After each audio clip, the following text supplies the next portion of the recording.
This next exercise is called side step-ups to correct Matt's lack of pelvic rotation to the right. So what you want to do is hold a medicine ball out in front of your body. Come down, you have to use a 6 to 12-inch step. And you're just coming up, powering that leg through, trying to rotate the hips independently of the upper body. So you always want to keep your upper body facing forward. This exercise is called half kneeling long turns. It is a correction for lack of torso rotation. You want to be in the half kneeling position with the knee down on a comfortable cushion. Grab both ends of a golf club and rotate your torso to the right and left without rotating the lower body. All motion should strictly come from the upper body.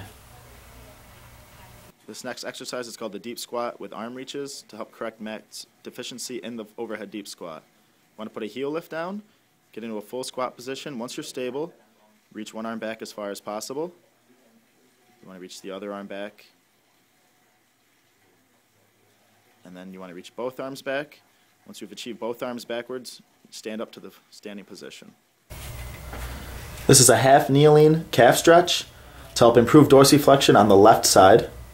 Get into a half kneeling position with your down knee on a comfortable cushion. You want to hold a stick just inside your left big toe.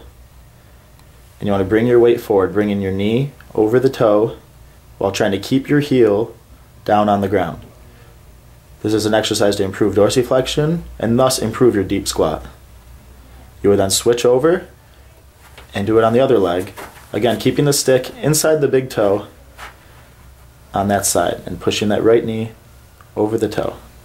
This exercise is called box presses. It is another correction for the 90-90 test.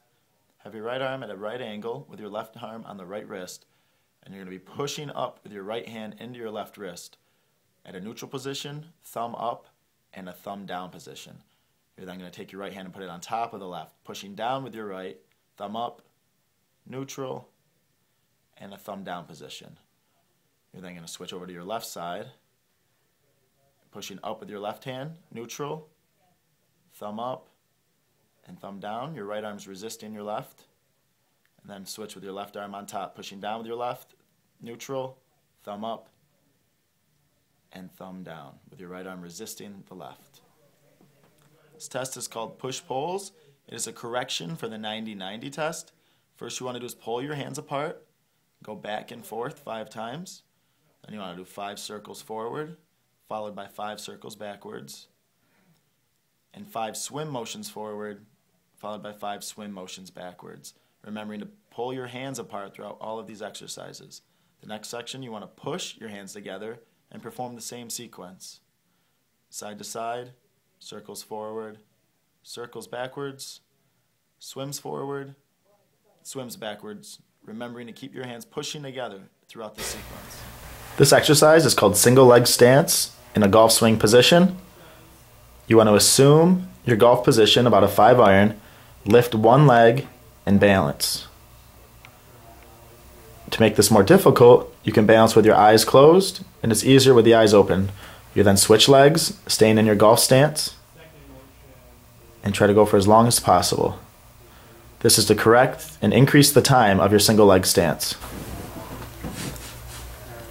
This exercise is called the prayer stretch. It is to correct the lat length test and lengthen the lats and open up the thoracic spine.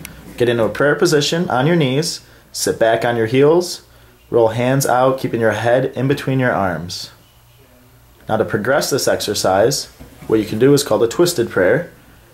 Same exact motion, but now you're rotating to the left and rotating to the right to increase the stretch on the given side.